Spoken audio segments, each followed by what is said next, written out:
to hit the record. I'm going to hit the record button and we're going to get started with the update real quick.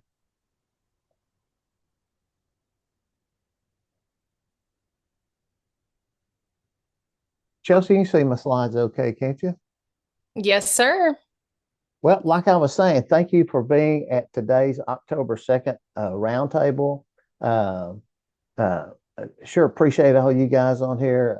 I wish I would have got some of that earlier conversation recorded about the AP versus the articulated versus the dual credit, because I think those are some great conversations. And I think it's conversations that we're going to be having not just today, but over the next couple of years as the accountability gets refreshed. But thank you for being here. This is the Professional Roundtable, October 2nd, 2025.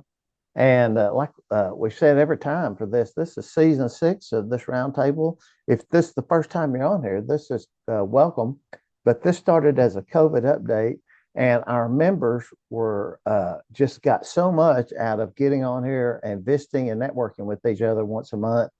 This carried on 6 years. We have 117 on right now, and that number is going to go up because people are still going in. We have nearly 200 registered.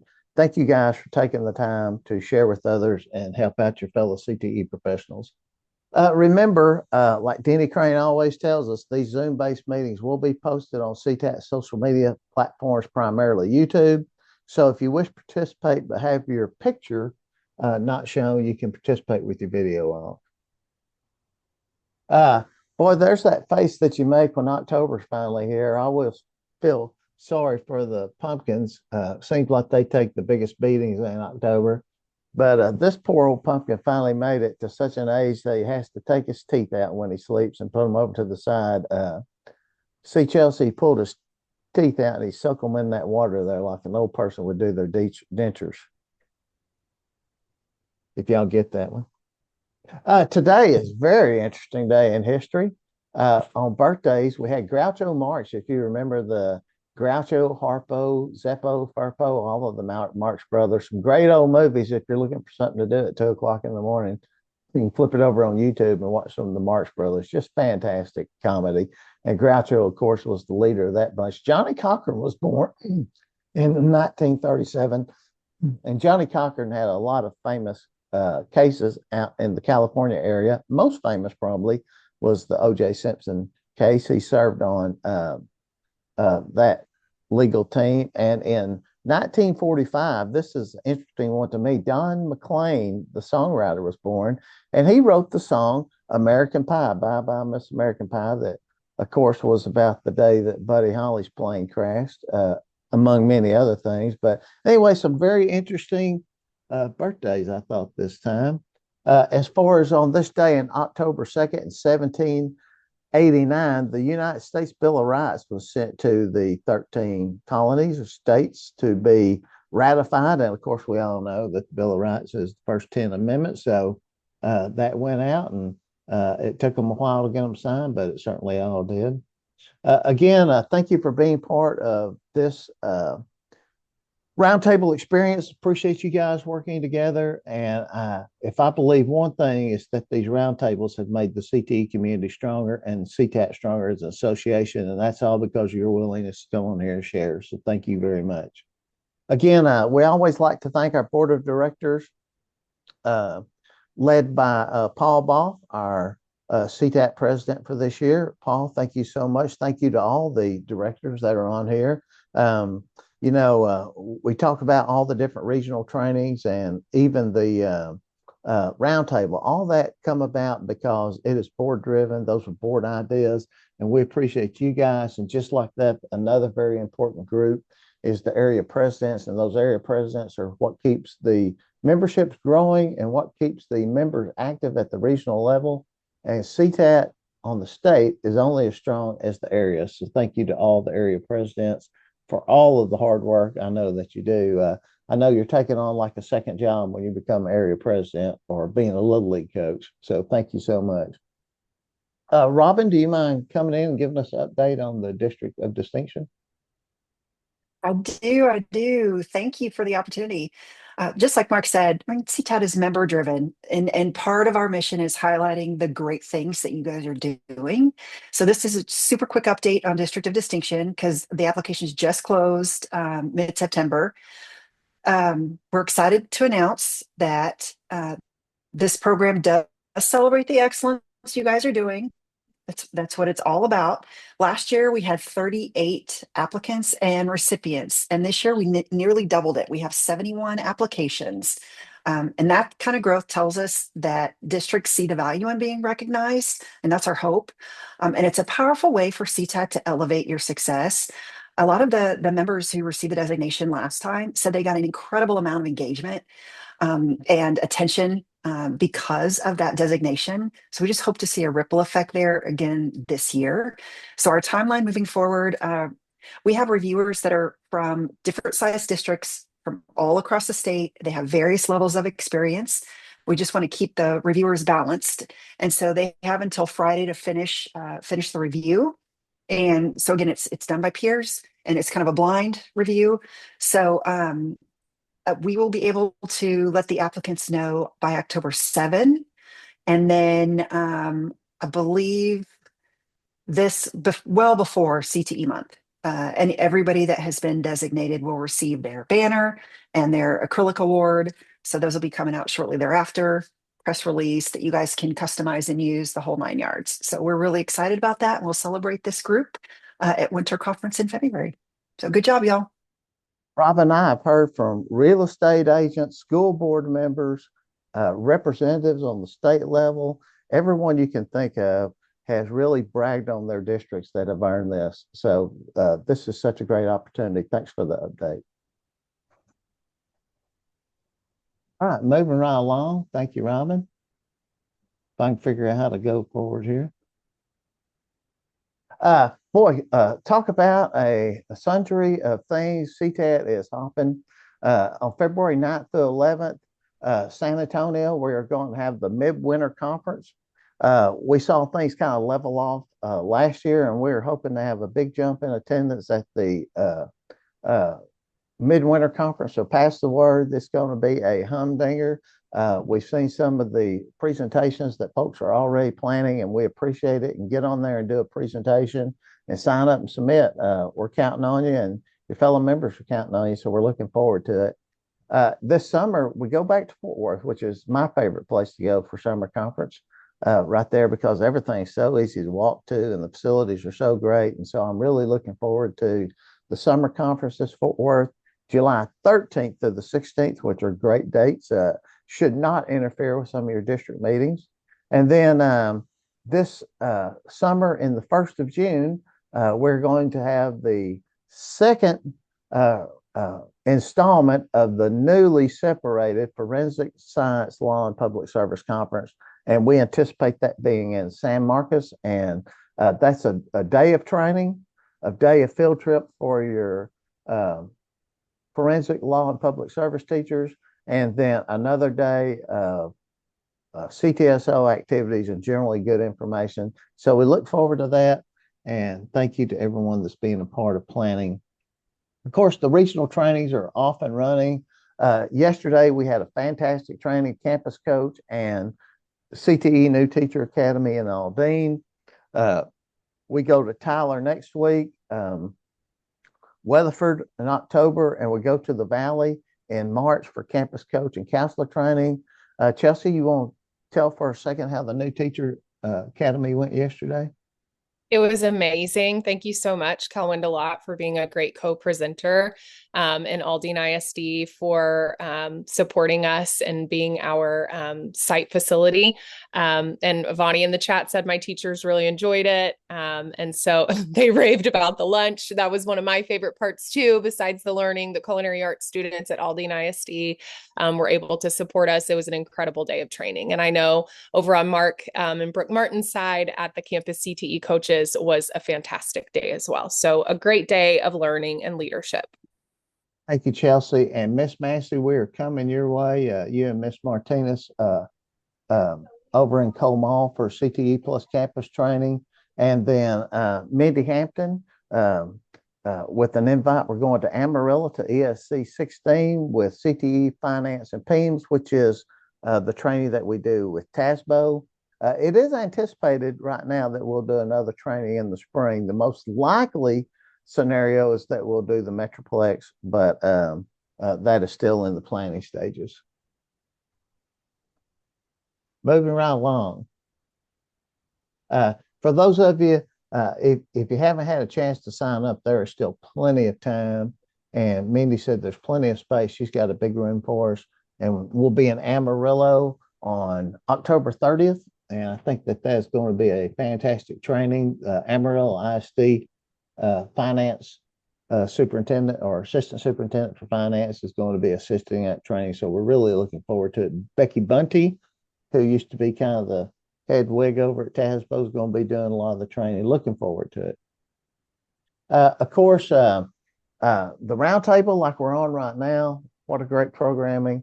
The Next Gen administrators, we have a fantastic group of about 40 individuals, and that's for those administrators that are under 5-year experience. We will still take folks that want to register for this for the next month. So if you didn't get a chance to register for Next Gen and you want to jump in, you've missed some thrilling program of study talk, but outside of that, you probably jump on in. And then Leadership CTAT will be starting in January, and that's for folks that have had 5 or so years of experience and you're wanting to get involved more with CTAT state level or more at your area level. You want to take on more of a leadership role in the association.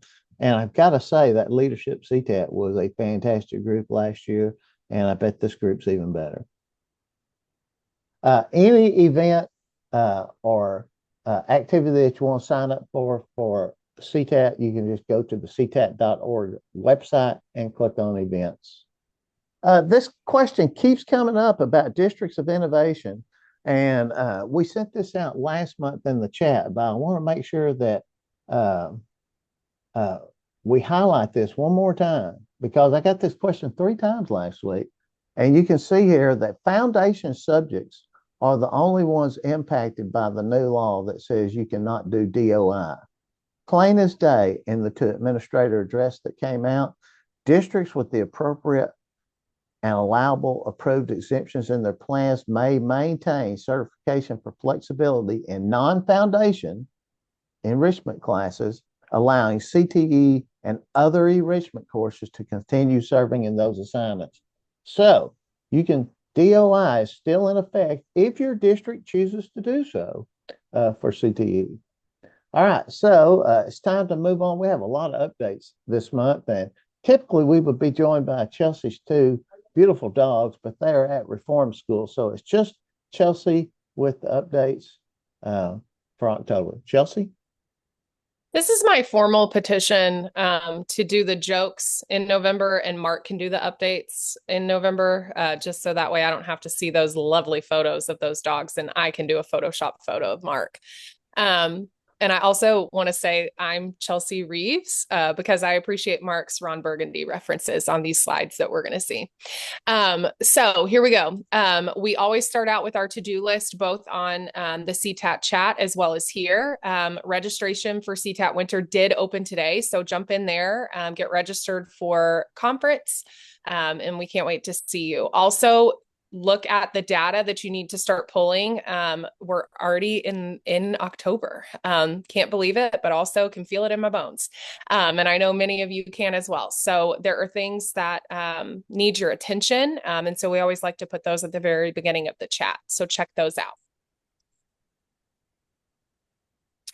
Program evaluations, Mark and I are full for the fall semester. We do have limited availability in December, and I think we have 1 or 2 dates left in November that we have flexibility for. But if you were wanting a program evaluation in the spring, please give us an email and we will get those scheduled for you. Thank you to our member, Larry Wilson, that posted in Connect Open Forum that the CTE course catalog update is now available. Many of you were able to access that thanks to Larry. We have provided that to you in the chat as well with a link. But the CTE course catalog with the TSDS PEMS codes and descriptions are available, and that catalog is up to date. What Mark and I will be doing with this catalog is update our CTAT revenue projection spreadsheet, get that finalized so that way you'll have a new one effective this month for future use. The 2028 A through F Refresh Roadshow, which we keep thinking 2028, that's so far away. It's this year's juniors that affect this 2028 refresh. And so they are doing a refresh roadshow where you are able to view slide deck, a session, and the session from previously held is available online that you can review and watch. The part 2 of proposed changes to domain 1 is going to be October 8th and 9th. And then if you are needing part 3 or part 4, those are going to be in late October and November. College prep courses for CCMR accountability. The application cycle for 1.1 is now open. Interested providers have to complete a provider interest form by October 17th. And that is provided on the TEA website. The preliminary 2025-2030 IBC list for public school accountability is posted to the webpage. All of those links are available to you, including the TAA, the overview of key updates, the FAQ. TEA did a really robust, comprehensive guide of resources available. We do have an online course available for building and leading effective CTE advisory boards. If this is your first year to delve into and start or strengthen a CTE advisory board, check out that training and then also contact Mark or Chelsea and we'll be happy to support you in your process of setting those up. That's a part of our technical assistance. If you have any questions for that, or if we can connect you with a CTE leader across the state, we're happy to do so. In the Texas Administrative Code, industry-based certifications are to be used in the public school accountability system, shall be categorized as follows. And we're talking about industry-based certifications for public school accountability.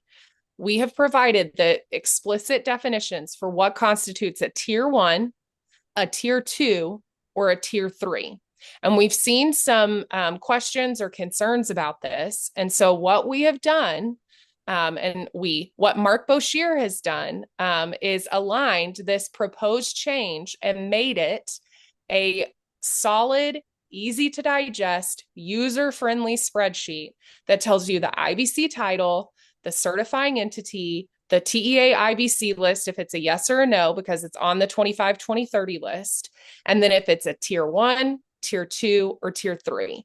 We have provided that link to you in the CTAT chat. And please access that because we feel that it's a lot more user-friendly than the one that we have floating out there from TEA. There's a lot of columns that you have to sort through and things like that.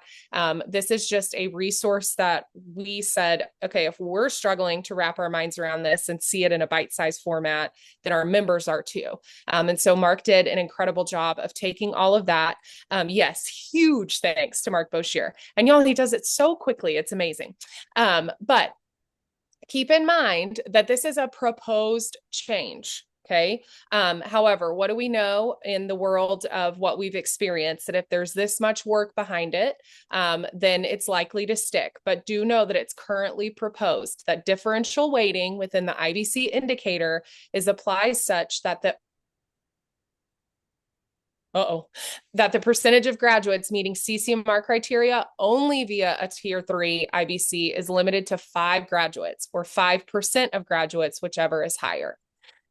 So check that out, run that information, work with your providers such as EduThings, CareerCraft to identify what your percentage would currently be, how that affects you, and contact Mark or Chelsea if you're needing any support, or your ESC specialist if you're needing support in those areas, and we'll be happy to work through that with you. Robin has dropped Mark's masterpiece in the chat for you guys, and it truly is just a very streamlined, easy to use, easy to read and understand Google Sheet. And possibly even correct. Oh, look out. We're not going to test our luck too much. With that in mind, if you do find any errors because Chelsea got on there and played with it, make sure that you notify us, so we can make those changes and adjust that.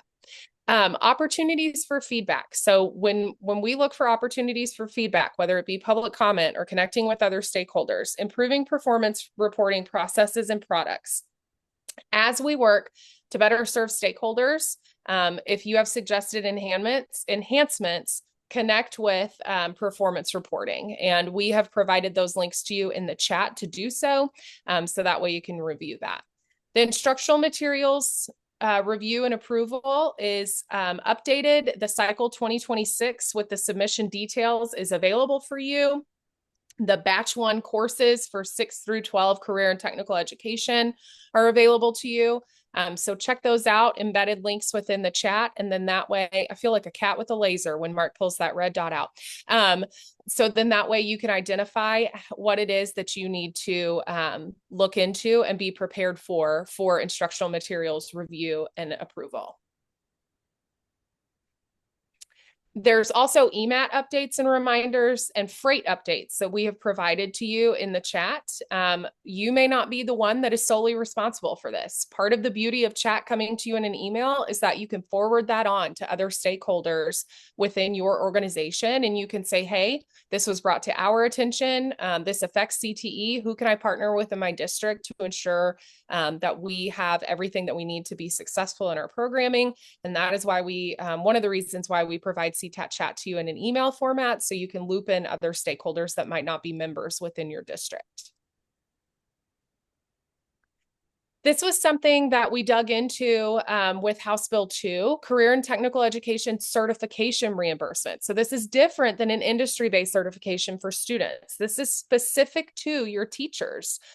There are fees that will be reimbursed during the 25-26 school year as of September 1, 2025. And until the law changes, it will continue to be reimbursed. So there are certification exam fees, application fees, cost of fingerprinting, if applicable, etc. And so with Mark's beautiful picture art there, you can see the things that are outlined. So again, share that with HR, share that with anyone in your district who is working towards full and complete certification. So then that way you can work through a process for beginning reimbursing teachers working towards teacher certification. We do want to highlight our model program of study framework. And Peggy asked a great question in the chat. Will those fees and coding come through CTE or HR? Peggy, I'm going to have to dig into that a little bit more. I don't know if they have an update. I think the last time that I looked at it, it said information would be forthcoming soon. And so Sarah said, it says select. Is there a list of certs that will be reimbursed? Yes. If you go in and you click on the link within the chat, those certifications are communicated. And then Peggy, be on the lookout for communication from TEA. But I would say, since this is the first year, so nothing slips through the cracks, I would work in partnership with HR. So that way there's 2 departments working through it. We kind of cut this short for the roundtable, but all that you listed in the chat for the certification. Yeah. Yes. We do want to highlight the model program of study framework. This is a great resource for you as you work through the academic school year. Maybe you're wanting to focus on work-based learning. Maybe you're wanting to focus on curriculum. Maybe you're wanting to have an emphasis on lab safety and information. Now Mark's just drawing stuff and he's having fun with it. But this is something that is a great assessment tool for internal review and auditing, if you will, of your own program. This is separate from what Mark and I are able to come out and provide to you in terms of a program evaluation. But this is a great tool that if you wanted to use it comprehensively, or if you wanted to just identify one specific section per 6 weeks or per semester or per year. And Kimberly Harris shared that the framework was an eye-opener for some of her teachers. And yes, that is the beauty of what our task force came together to create, was something that could be shared with any and all stakeholders within your school district to really look at what is the health of our program of study. How can we continue on the great work that we're doing, but then also find ways to improve as we self-identify and reflect. The framework is posted online in administrator resources. Once I get done talking, Lucille, I can go ahead and drop that in the chat. You don't want to see me dual task, but Robin just dropped it in the chat because she's a lifesaver. Thank you, Robin.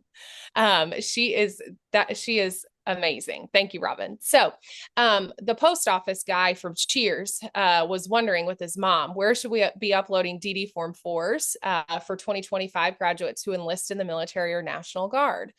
DD Form 4s do not need to be updated effective with the 2026 accountability cycle. The TEA has reached an agreement with the DoD or the DOW, and we will be able to access enlistment data from the Defense Manpower Data Center for military enlistments as of December 31st, 2025.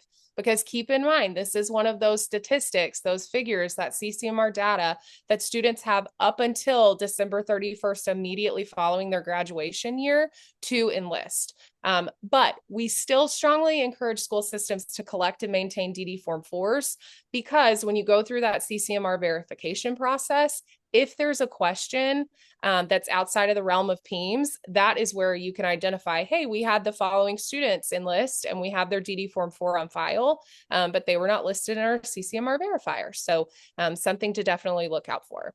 And the Postal Service does not count. And the Postal Service does not count, even though they go through rain, sleet, snow, shine. Back to Mark Boshier. Well, thank you, Chelsea. That was a quality update. On CTE in the news, we had two real interesting, both of them came from East Texas. And again, all we do is just Google CTE in the news, Texas 2025, and what pops up is what goes. And Nacogdoches, they're starting their Dragon Salons back in business another year. The Nacogdoches High School Barbering and Cosmetology students take customers by appointment. And this is such a great community value and such a way to highlight those cosmetology programs. Congratulations to you folks in Nacogdoches and all of you guys that have CTE programs that were cosmetology, take customers, or maybe you're serving the culinary meal, maybe you're building a project for the community. But that community business, there's nothing better than having those kids working for the community that get that real life experience. Jacob Lusk, congratulate you on being named Area 3 Career and Technical Association Administrator of the Year. The old Pine Tree ISD posted this in September, and you got some good press out of that, and so did Pine Tree ISD. A great CTE program, a great CTE administrator. Thank you, Jacob, very much. Also in the spotlight, typically we will highlight a service center. This month we branched out a little bit because since the legislative session has ended, we want to spotlight our government relations dynamic duo of Marty DeLeon and MJ Nakoa. Thank you, Marty and MJ, for all that you do. And I know that you guys all get to see Marty and annually at the summer conferences, he gives the legislative update, and he does such a fantastic job. And these guys work so tirelessly down there. And I promise you, you'd be hard pressed to go down there and find a staffer that don't know Marty and MJ by first name. And they do such an amazing job of being in the know and finding out what's going on CTE, but probably more importantly, what's percolating about CTE that may come up or may not. So Marty and MJ, thank you so much. It's such a treat to get to highlight those guys. So I am going to stop sharing and put us back into gallery mode and see what's happening in the gallery here. Anyone have any comments, questions, something for the general good? Mark, this is Sergio over at Seguin. I'm sure, just like everybody, super busy. Just going back on that tier on IBCs and what Chelsea was saying as far as the amount of graduates, can you just and I think we're still waiting for that tiering process to be complete, but can you just elaborate just a little bit more on that tier 3 and the quantity? Well, it's just a proposed change. And so what they're doing is, and I hate to get in this too much, Sergio, because we don't even know 100% sure. There's going to be some magic buckets involved and a sorting hat and a whole lot of other things to go into this 2028 ultimate accountability. But the gist of it is which IBCs will count towards accountability. And you remember the IBCs that were sunsetted, they could only use 20 or 5% of those. And so that's much similar, the same rule. If you have a tier 3 IBC, then what is proposed, this is not passed and it's not a rule yet, but what's been proposed, and the only reason we're showing is because they're showing this all over the state and we're getting questions about it.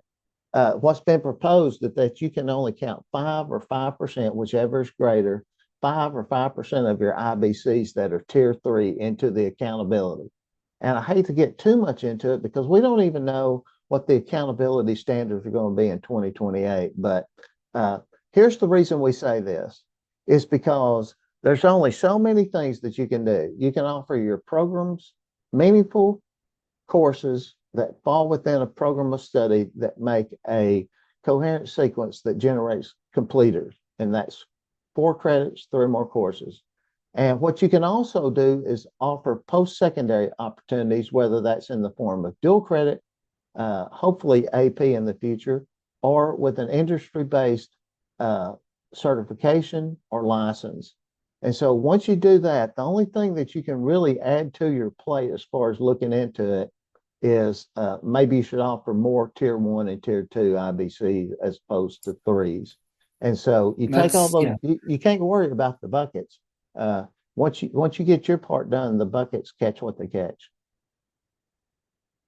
Kyle, it's 5% of the total level 3s, or just 5, whichever number is greater.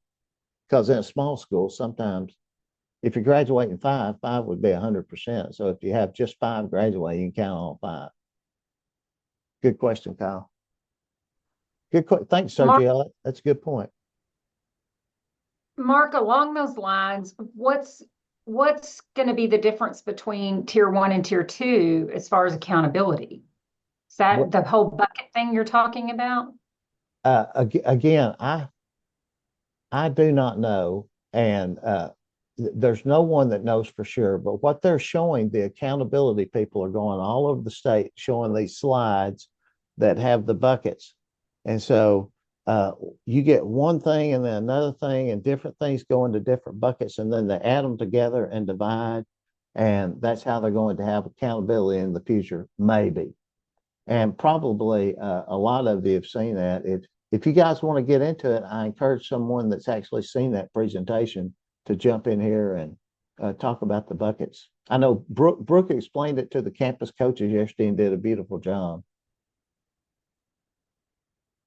Just as I put a starburst in my mouth, thank you. Basically, you said it really well, Mark. They're basically going to take, you've met CCMR, CCMR Advanced, and CCMR Distinguished is what they're calling from the buckets piece. And so the tiers will go into, you can have a straight IBC in tier 1, tier 2, tier 3, and they fall in each bucket.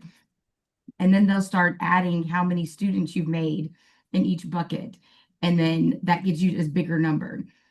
And so if you have a lot of your students that fall into that tier 3 certifications, you will never meet the higher levels of achievement within CCMR. And Claudia posted in there too, Brooke, in the chat. She said, just like what you just said, hang on, I'm hitting the wrong button here. She said that it's just like STAR, approach, meets and masters, and that's a great analogy. Thank you, Claudia, for putting that in. Well, thank you, Brooke. Miss Belinda. That I also got it. Sorry, Mark. The way that we also got it, it's going to get just a little, well, not a little, like if it goes through, it's going to be significantly more intense. So for example, it's like your indicators that you currently have right now are in the lowest bucket for the most part. And it has to be a combination of things. It has to be like an IBC and TSI, and a certain type of IBC. If it's an AP exam, passing one AP exam will get you in the lowest bucket. Passing 5 AP exams will get you in the highest bucket. So it's just, they're putting it like CCMR on steroids pretty much. And then just like approaches, meets, and masters, that they add up everything and then divide.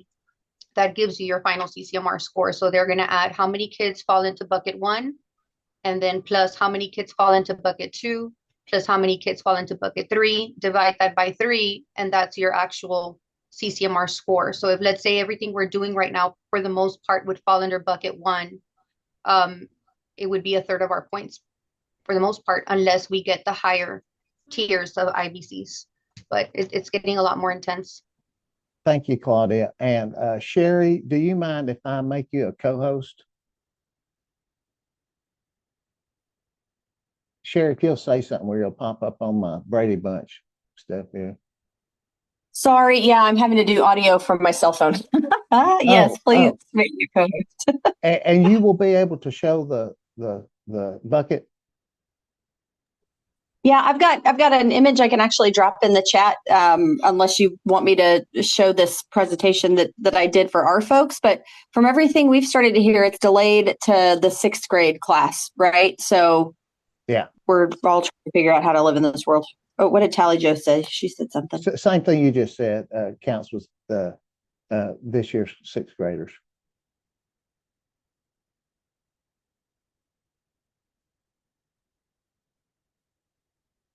And Sherry, oh, there it is right there. Is it showing? Yeah. Okay. It yeah. Sure so, is. Let me go here. I don't remember. So yeah, what Claudia was saying is the majority of what we're currently doing or being graded on is bucket 1. And then in order to leapfrog into the different buckets, basically everybody's going to want to get into bucket 3, right? But if you can also do some of the items from bucket 1 plus meeting TSI, you can leapfrog into 2. So in 2 are our level 1 certificates and our IBCs completers that are tier 2. So you could solidly land in bucket 2, but if you wanted to get into bucket 3, if you didn't get a higher tiered IBC, you would need to meet TSI, which for our outcome bonus money, obviously we want kids to meet TSI because then we earn the cash, because that's a little more of a sure thing than ensuring that kids are actually enrolling in post-secondary after they graduate to get those dollars. But what everybody wonders is, well, how do these buckets matter? So I liken it back to, remember when our programs of study, or not programs of study, our coherent sequences, when our kids became a half of a point on the accountability system, the way I interpret this is now will be worth a third, 2/3, or a full point. And so that just feels real wonderful. Kids are going to be in buckets and, worth less than a point for their achievements. So that, if somebody's got more recent than that, by all means, please let me know. But that's just the last one that I had seen. Well, that looks like a bucket of sure enough important indicators. Something like that. I'm going to stop sharing. And thank you very much, Sherry. And Claudia, did you just drop a slide presentation in the chat? And yeah, so that's from the tag meeting. The latest one that I found in TEA, I don't think another one has happened since then. And slide 11, that's the slide that they were just presenting right now. Chelsea, do you mind grabbing that and putting it in our shared drive? Sure thing. Yeah, thank you. Thank you, Claudia. And there was somebody asking for a copy of that presentation, and there you go. And Miss Woolsey, you had a comment too I thought was real good. What was it you were saying? I just dropped in the chat pretty much exactly what everyone else is saying, kind of how it would relate to approaches, meets, and masters. I have it written on my board, but again, it's all proposed till 2033, so I'm not putting a whole lot into it, but if a kid just took a tier 3 IBC alone, it would be like if they approached. But if they Right. took a tier 3 plus TSI, it would be like meets, and then it just kind of goes up from there. Fantastic. Thank you. Yeah, it's just this conversation is not going to end today. And again, go back to what you can really do to your program is you can offer a meaningful program of study. You can offer meaningful post-secondary opportunities, whether that's an IBC or a certificate or certification or some type of dual credit opportunity. And now you can be cognizant of whether or not it's a tier 1 or tier 2 IBC, but that's what you guys can do. And then the buckets will handle themselves for good or for bad. Mark, I have a question. Were we done with the slides? I have Yeah. another question. Yes, ma'am. So I emailed to EA and I'm waiting for a response. Lacey replied that she was including someone else from another department to clarify my questions. So with House Bill 8 and all the legislative updates, there is one for IBCs that says IBCs removed from the list must have a phase out period so that students who begin an IBC path can complete it. So I guess what I'm wondering is this effective already? And does this apply to the sunsetting IBCs that they established this year? So then are they going to sunset or can we still use them? That is specifically referring to the sunsetted IBCs. So then does that mean that the ones that got on the list that no longer qualify with the 25-30 list, does that mean that those we can still use with our juniors, sophomores, and freshmen if they started the program of study? Chelsea, you may have to just jump in there, but I'm 90% sure that's just for the juniors and seniors. It's Correct. just a That two was year my sunsetting. understanding from the presentation at summer, is that it would be aligned totally to the sunsetting. Yeah. And it's the same sunsetting rules that they had on the last set of sunsets. Hey, Chelsea, Lead on forward. that, Go ahead. that tag that I just dropped, it shows you the chart from 21-22 to 2030 that tells you each chart that fits in the IBC list volumes. Thank you. Thank you, Tally. You're welcome. And then keep What in is that? mind, What page Claudia, is that on, Tally Joe? On that. 58. Okay.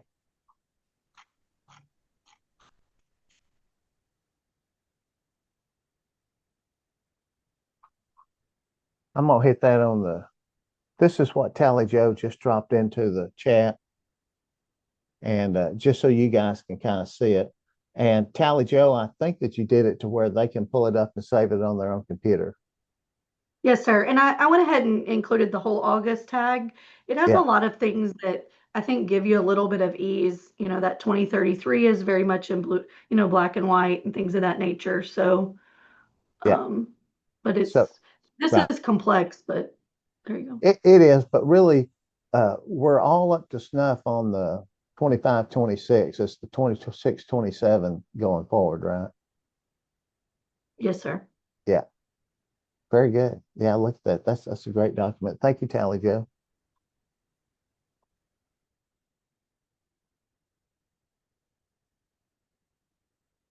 Fantastic. Hey, Mark. Yes, sir. Quick question. I don't know, it was about a week ago, maybe there was a comment on the CTAT forum about the Department of Labor offering grants or a grant for schools that offer skills trades. Does anybody know anything about that or how to access that? And does that apply to high schools or is that just to trade schools or colleges or what? I have that in my emails. If you'll shoot me an email, I'll forward it to you. I just don't have it at the top of my. I remember seeing it in the forum as well. Okay. Yeah, I had a meeting with the Make America Skilled Again grant people, and there was a lot of assertions that the district had to make in money that we had to actually spend to even qualify for the grant. So I was like, no, thank you. Yeah. Especially being in a small Hempstead district, it was like $6,000 for us, and I was like, I don't have that kind of extra money. So thank you very much for the conversation, and I was done. Well, I've heard that from more than one person. I also had a meeting with them, and like she said, there was some buy-in on the school district side, as well as the fact that it's kind of like a platform-based, system that it felt like you needed to have a designated time for your students to be able to go in and work inside their platform. But they did have opportunities to create apprenticeships and internships for your students that went through it. But I know for us, where I'm at right now, we're not set up to do that type of setup. But it might work for someone. But she is right. You did have to have an initial buy-in. Thank you, Bonnie. And so you actually had a powwow.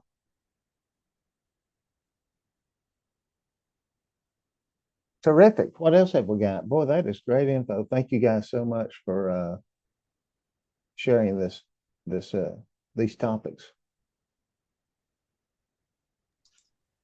You all mind explaining again to me the question that I had, because I still feel unsure of that change, the legislative update, because I have a lead forward document that also kind of says differently.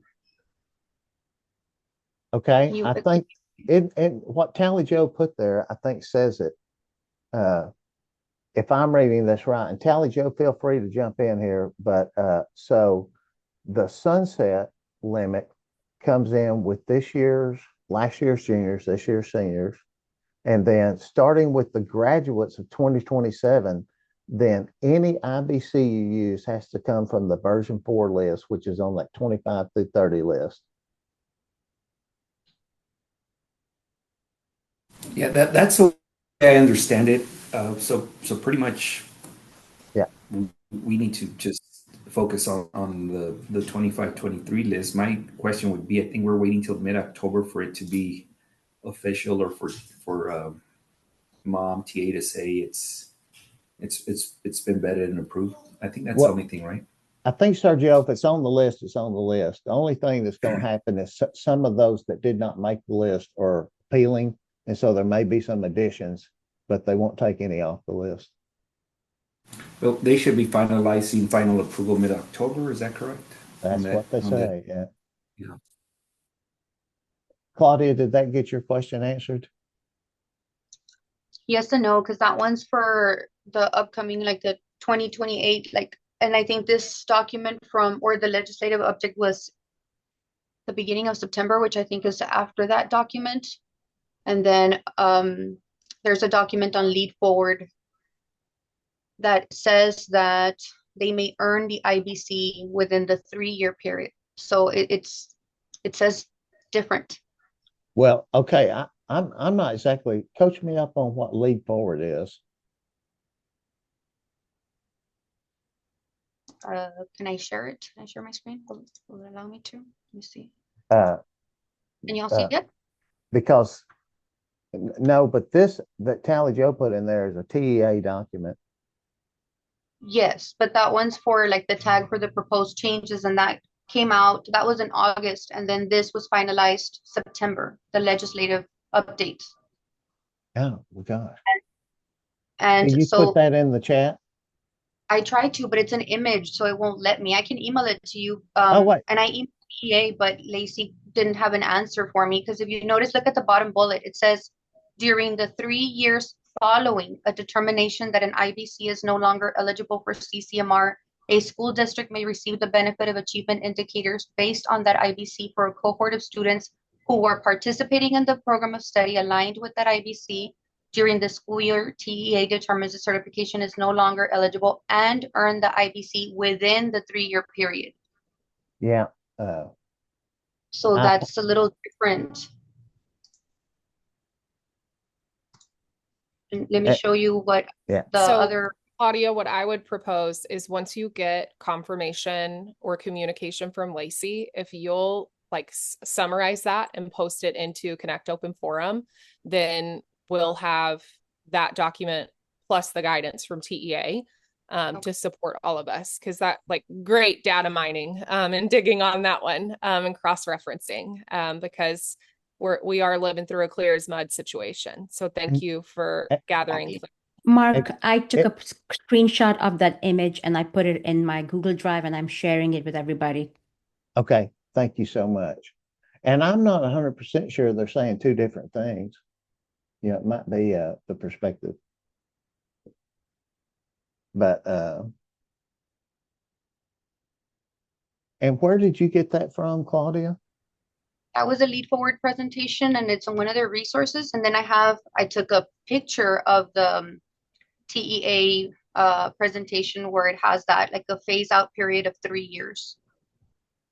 I have that one too if you all want to take a picture of that one. Yeah, no, we're just trying to get answers because we're confused. Like I'm not saying it's one thing or another, we're just not sure. And if it applies right now, then that means that our juniors could be doing Stukent and the cybersecurity ones and all refrigerant, you know, the ones that we're phasing out and we're wasting time. Gotcha. Let me see if I can share this one so that y'all can see the session that I'm talking about. This was also a TEA presentation. As a matter of fact, it was the first one from the roadmap or whatever it's called that they already had the first session. The next one's October the 8th and 9th. That was on the first one. So I highlighted, it says the IBCs removed from the list have a phase out period so that the students who begin an IBC path can complete it. So, and that one's straight from TEA. Well, I'm with you. It looks like we're saying two different things. So.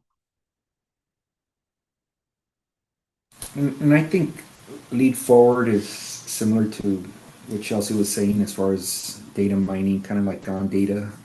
There's a lot of rules also that they pull, but I would probably venture to use a TA slides as a final guide because I think lead forward is gathering several things from a lot of organizations, also at a national level. But I would focus more on kind of like what TA has released. And I think the dust is still settling. I think we won't, you know, I think this will be a year to where we'll, you know, by the time they get done with the tiering and have a clear perspective of how everything's going to work, it's really more questions right now. But they're giving us this last year to do that B3 list, kind of similar to what we had with the B2 and B3. I think we had the same questions when we're switching over. Well, unless what Claudia says, unless it's newer, this is what was presented at conference. This list right here, this information, this is exactly what they said was on this column right here, and that's exactly what they stated at conference. And that's exactly what they had in the slides at conference too, as a matter of fact. So, Claudia, we're sure going to jump in there and do some research and see if something has changed.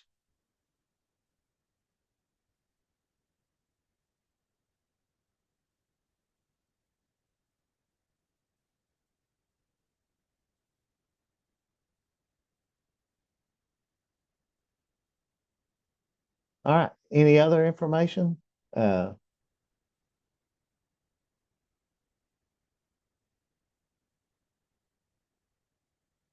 Is this the question time? Absolutely. Do you want to stop the recording or are you good to go?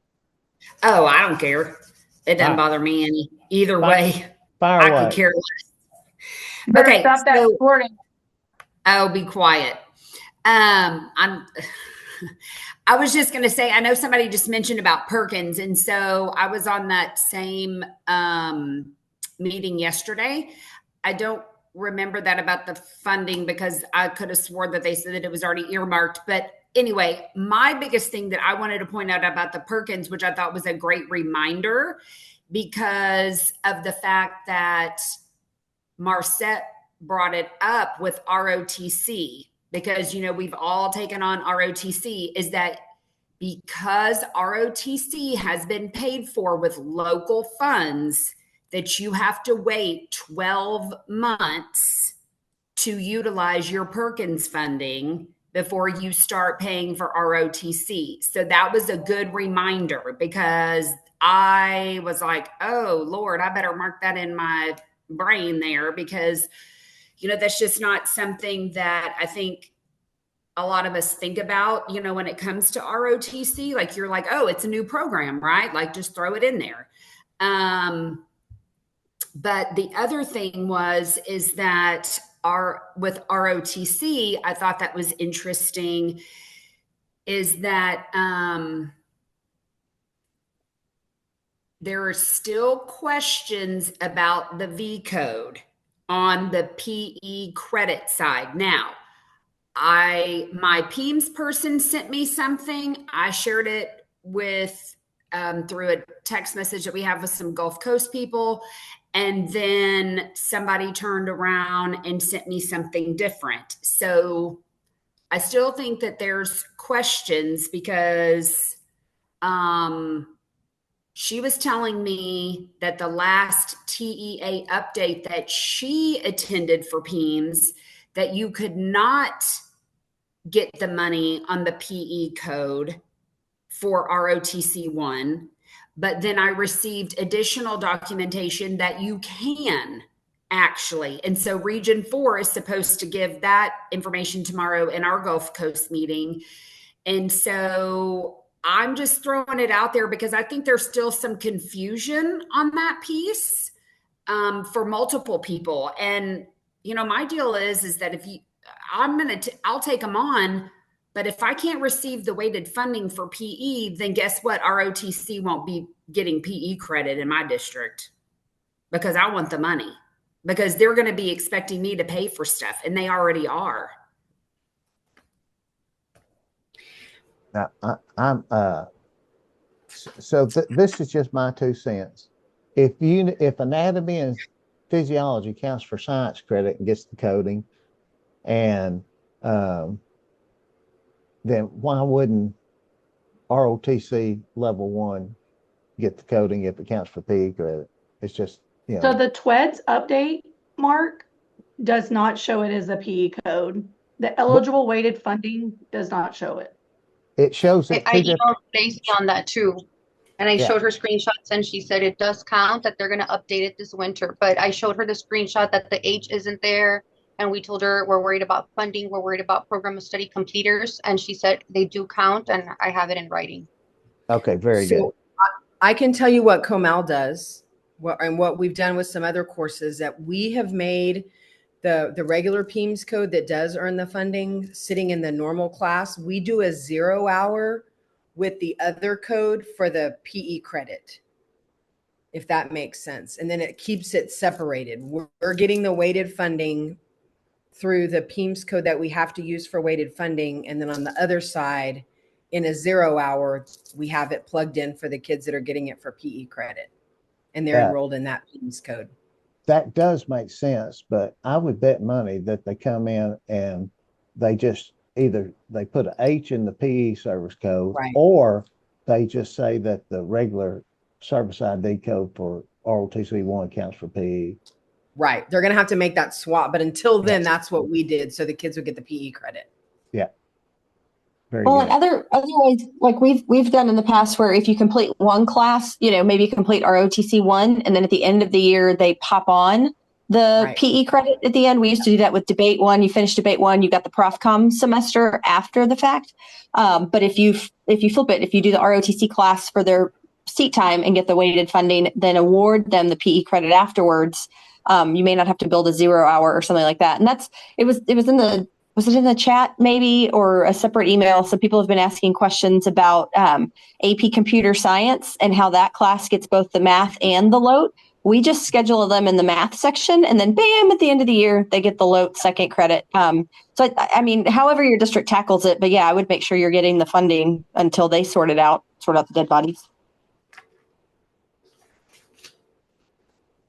Fantastic. Good question, Miss Edenfield. Okay.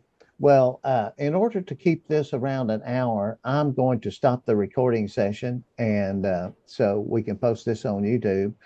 But before I do, is there any one that has something that would be stated for the good of the recording? Then at this time, I'm going to say thank you guys all for being a part of this, and I'm going to stop the recording now.